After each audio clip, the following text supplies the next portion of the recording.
Hello, જાગૃત આવાજમાં તમારું સ્વાગત છે. મારું નામ છે ચિંતન અખાણી. આજે બેટા હું ગુજકેટ 2025ની ઇમ્પોર્ટન્ટ ઇન્ફોર્મેશન તમને લોકોને આપવાનો છું. 99% સ્ટુડન્ટ્સને અને પેરેન્ટ્સને આ ઇન્ફોર્મેશન ખબર હોતી જ નથી, જેના કારણે એ લોકોને આ ગુજકેટ એક્ઝામ પત્યા પછી આ એમને થાય છે રિયલાઇઝેશન અને એમ થાય છે કે કાશ અમને કોઈએ પહેલાં કીધું હોત તો. એટલે આખો આ વિડીયો બેટા ધ્યાનથી તમે લોકો એકવાર સમજી લેજો, જેના કારણે તમને લોકોને ગુજકેટની એક્ઝામમાં અને એના પછી જે આખી એડમિશન પ્રોસિજર છે એમાં પણ તમને કોઈ જગ્યાએ નુકસાન થાય નહીં. અને જો બેટા તમારે ફ્રી ઓફ કોસ્ટ ગુજકેટની, બોર્ડની, JEE મેન્સની અમારી સાથે પ્રિપેરેશન કરવી હોય તો ડિસ્ક્રિપ્શન બોક્સમાં બેટા વોટ્સએપ ગ્રુપની લિંક છે, તમે એમાં જોડાઈ શકો છો. એકવાર જોડાઈ ગયા હોય તો બીજી વાર જોડાવાની જરૂર છે નહીં. ઓકે, તો હવે અહીંયા આગળ બેટા ગુજકેટ 2025 પહેલા તો કોણ કોણ આપી શકે?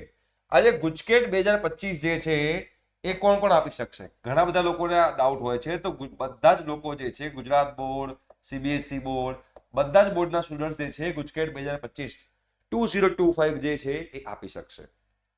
હજુ બીજું ઘણા બધા લોકોને પ્રોબ્લેમ હોય છે. હા, ગુજકેટની એક્ઝામની તૈયારી કેવી રીતે કરવી, કેવી રીતે 110 પ્લસ માર્ક્સ લાવવા, એનો પણ તમારે વિડીયો જોઈતો હોય તો ડિસ્ક્રિપ્શન બોક્સમાં એટલે કે તમે યુટ્યુબમાં કમેન્ટ કરી શકો છો કે સર અમારે ગુજકેટની સ્ટ્રેટેજી જોઈએ છે, તો અમે તમને એનો પણ વિડીયો આપીશું. રાઈટ? તો ગુજકેટ 2025 બધા જ લોકો આપી શકશે.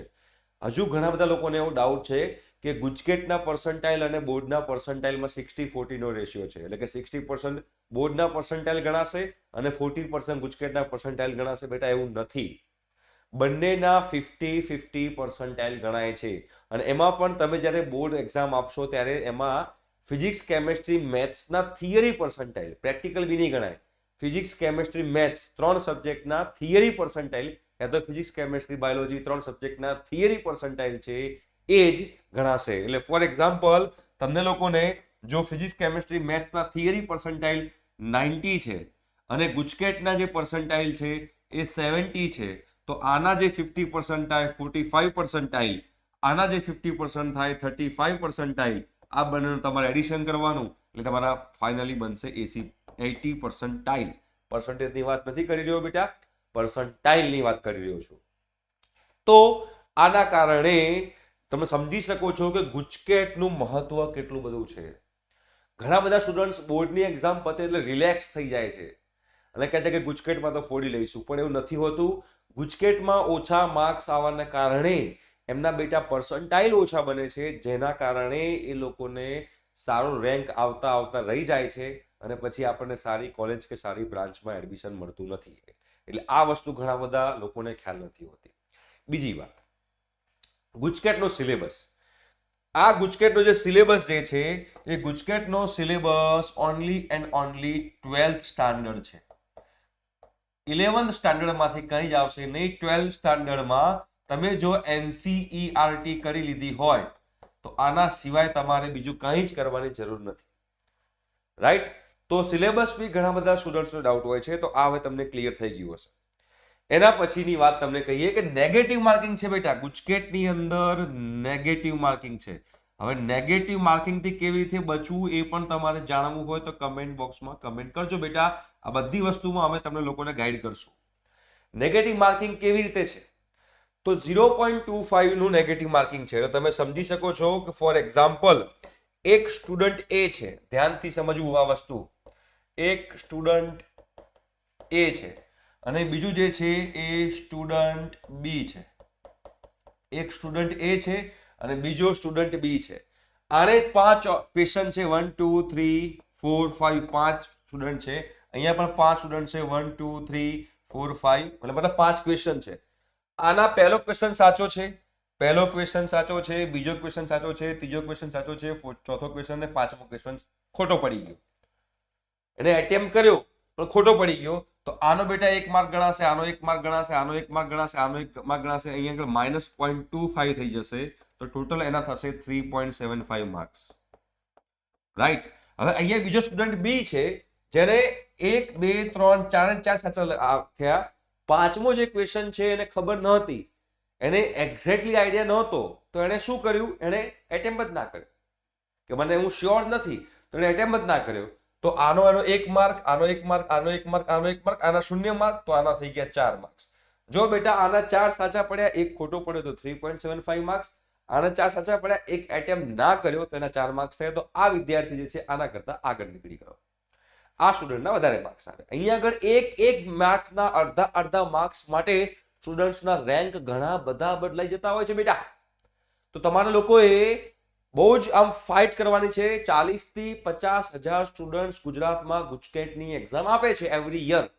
અને એમાં જો તમારે બેટા સારો સ્કોર કરવો હોય, સારો રેન્ક લાવવો હોય, સારી કોલેજમાં તમારે એડમિશન લેવું હોય, તો ગુજકેટની અંદર 110 પ્લસ નો ટાર્ગેટ રાખવો. તો આપણને સારી કોલેજ અને આપણને સારી બ્રાન્ચ મળશે. રાઈટ. પછી એના પછી બીજો એક અગત્યનો ડાઉટ જે સ્ટુડન્ટ્સને હોય છે કે સર ગુજરાત બોર્ડ અને સીબીએસઈ બોર્ડ જે છે એ ગુજરાત બોર્ડ અને સીબીએસઈ બોર્ડના અલગ અલગ રેન્ક આવશે.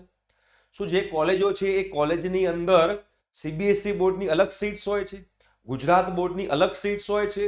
તો બેટા એવું કંઈ જ હોતું નથી. ગુજરાત બોર્ડના સ્ટુડન્ટ્સ, સીબીએસઈ બોર્ડના સ્ટુડન્ટ્સ, બીજા કોઈ બોર્ડના સ્ટુડન્ટ્સનું કોમન જ મેરિટ રેન્ક બનશે, કોમન જ મેરિટ આવશે. કોઈ કોલેજમાં સીબીએસઈ સ્ટુડન્ટ્સની કે ગુજરાત બોર્ડની અલગ અલગ સીટ્સ હોતી નથી. એટલે આ એક બહુ મોટો ડાઉટ જે આપણા સ્ટુડન્ટ્સના અને પેરેન્ટ્સના મગજમાં હોય છે. તો આ ડાઉટ હવે તમારો અહીંયા આગળ ક્લિયર થઈ ગયો હશે એવું હું માનું છું.